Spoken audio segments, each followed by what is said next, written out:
What is up, everybody? I'm No Lux Given. Yes, it's me, just shaved off the beard, here with your afternoon snap, and today we are going to get into some sweet gameplay, but first I want to chat a little bit. We're going to chat about this deck, and also we're going to chat about Leader. Leader is just everywhere in Marvel Snap right now, and it is a really annoying card because basically you do all of this time setting up this cool stuff with whatever deck you're playing. You destroy a bunch of cards for null, you set up a big wave to play a bunch of She-Hulks. There's a lot of cool stuff that you can do in Marvel Snap. And Leader just says, no, that's my stuff. I'm taking all of those things. And it can definitely feel pretty bad to just get all of your big cards that you've been setting up for all game stolen by Leader. And today, we're joining them. We're becoming one of those Leader players because Leader really is just so powerful, and I've basically avoided playing it entirely, but I wanted to try out some Leader decks. So that's what we're going to take a look at today, and we are taking a look at Den's Electro ramp. Now, we're going to look at a few different potential deck lists that you can play as well. This is the one that we're going to be utilizing in this video with Sandman, but I do also want to bring up, and I've been playing this deck for a little bit and I came to the same conclusions. It's a good idea to just drop Sandman for Wave in this list. So we'll talk about both of these lists. It's really just that one change and otherwise a pretty similar deck here. But the idea with the deck is being able to, I guess, do a few things. We'll talk about Electro first, since that's the card that Den names it after, though I personally call this deck Leader Ramp. Basically, you can use Electro and Wave to cheat out a Leader a little bit earlier, and then you can Odin that Leader to get double the Leader value and really just do it to your opponent. And there is one thing that you have to do when you're playing Leader. Leader really only works if the game is close or you're ahead. And basically, the reason I say close is you can use the 4 power from the Leader to be ahead, and then all else being equal, yourself and your opponent going into that Leader turn, you're going to wind up winning if you were ahead before, for the most part. There are some synergies that you can use that we've talked about for sure in my videos for the past week or so, where you can use to get around Leader. There's also things like Cosmo that can be used to dodge it as well, but for the most part, if you're ahead when you play Leader, you're going to be ahead after the Leader resolves. And that is why this deck has 2 really powerful 1-cost cards, Sunspot, and Ebony Maw. Ebony Maw is not a card that really sees much play, but this deck has a lot of ways to continue to interact with the Ebony Maw location with Klaw and Dr. Doom, as well as Odin on that Dr. Doom. That's another cool trick that you can do instead of Odin on Leader. And then you also have the movement crew of Aero and Magneto, which you can use to ensure that you're still going to win that Ebony Maw location. So this deck is all about priority. It's all about staying strong on the early turns and then continuing to be strong. So Scorpion, not really the first card that you think of when you just think of strong on the board, but it is a reasonably powerful 2-cost card, though I have seen Lizard in these lists as well. You could also run Lizard in that place. And then Maximus on turn 3. 3-cost for 7 power. That is a whole bunch.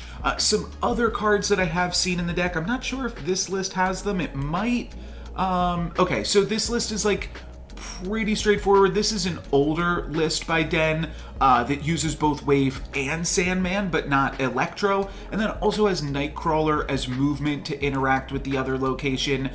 We're not really going to talk about this list too much. Den's basically moved on to this one, and I think for good reason, but 2 other cards that you could play, I guess 3 other cards. You could play Captain Marvel or Vision as some movement 5-cost cards to move things around on the final turn. And then I think I maybe didn't say this, but I have seen Thor in a list by Safety Blade instead of Maximus in like a pretty similar deck, and then you can pump up the Mjolnir with Odin as well on that final turn, as well as whatever you're doing with the other stuff. But this is basically it, and the deck looks very simple, very straightforward, but it's very powerful. And the whole concept here is just be winning on these early turns with these overstated, basically vanilla cards that aren't super exciting,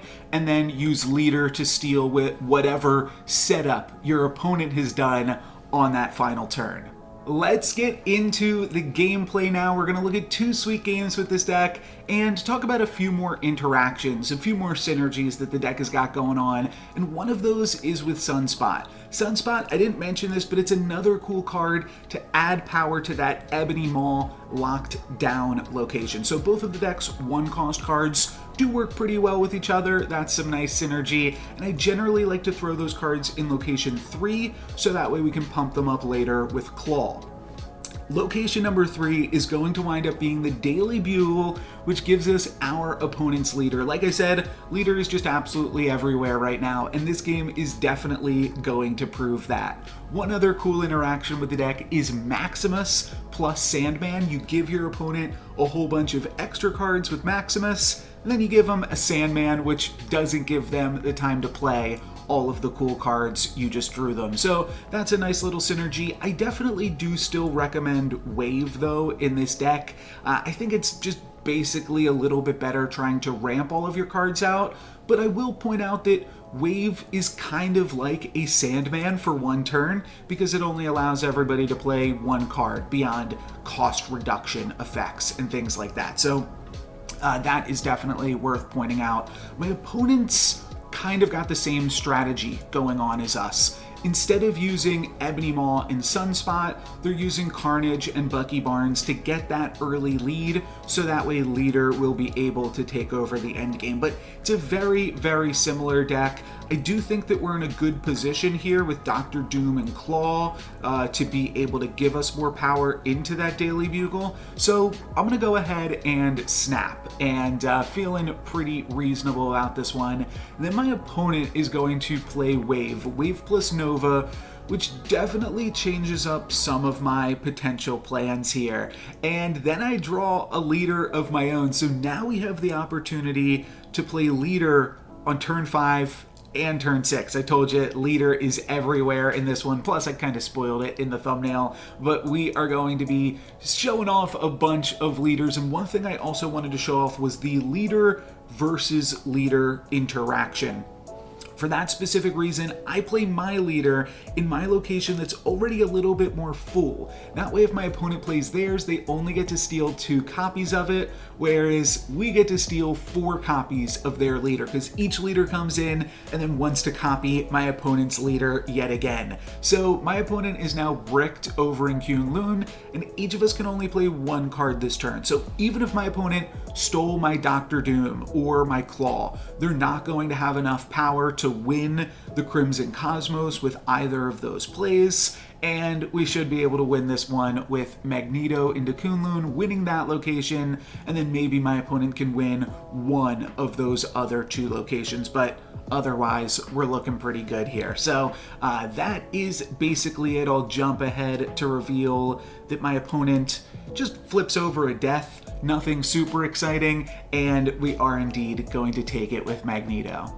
We're going to look at one more really fun one, again with Sandman, though like I said, I have recently replaced Sandman in the deck with Wave, and I also have some really cool clips with that version of the deck. So if you want to see more, subscribe and stay tuned. I'll also have some cool Galactus and Null gameplay again towards the end of the week, so a bunch of sweet ones coming. But there is one other interaction that I wanted to talk about with Sandman, and that is with Electro, which some people consider the namesake of this deck. Electro has that drawback ongoing ability, which overlaps with Sandman's ongoing ability. So in that way, it kind of feels like Sandman gets around the drawback of Electro by passing it on to your opponent, and then your deck is better built to handle being only able to play 1 card per turn. And of course, you also have that extra energy. So that can definitely lead to some really powerful games, despite not seeming like you're doing anything super impressive.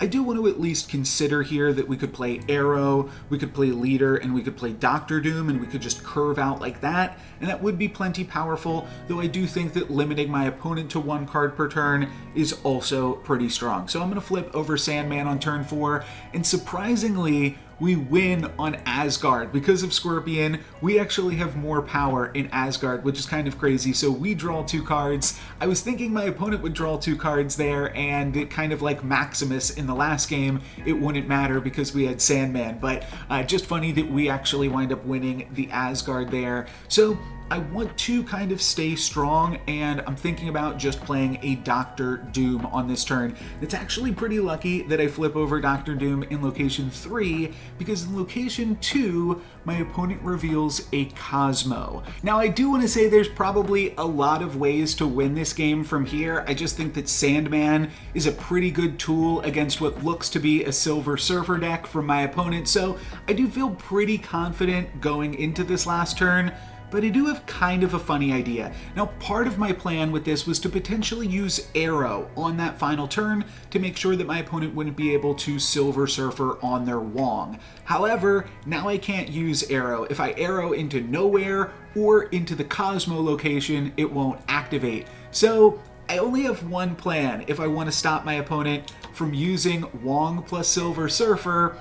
And it's a little bit silly, but we can play Magneto into Asgard and 50-50 move over their Cosmo, which sounds like a lot of fun to me. So that is what I'm ultimately going to go for. Like I said, I think that Odin probably would have been enough as well, because if my opponent used Silver Surfer, they would have actually beat us in nowhere, but we still would have won in Central Park and Asgard. Leader wouldn't have been super great here. Aero wouldn't do anything, but I think we could have also gotten away with Odin, but Magneto to roll this 50-50 just looked like way too much fun. So we do indeed get it and totally counter their Silver Surfer with that one. So just a fun one to wrap up the video that I wanted to look at. But for today, that is going to be it for me. So thank you guys very much for watching.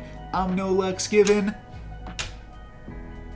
Peace, I guess. Okay, great. My camera caught off. My camera was cutting off. That's why there was a cut halfway through that video. But we're back, and goodbye.